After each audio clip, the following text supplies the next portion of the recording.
Magkano na ba ang value ng 10,000 pesos mo ngayon kung bumili ka ng shares of stocks kay Jollibee 4 years ago? Hindi kaya sunog ang pera mo nun? 4 years ago, ang stock price ni Jollibee was just 92 pesos per share. And as of today, Jollibee is already at 271 pesos per share.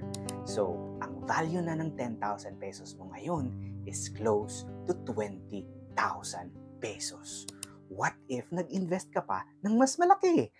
Kano na kaya ang value ng investment mo? Sulit na sulit talagang mag-invest and partner with the best businesses here in the Philippines. Kasi for sure, over the long term, the value of your money will grow higher. Gusto mo bang matuto paano bumili ng shares of stocks kay Jollibee? Just send me a message or comment down below stock.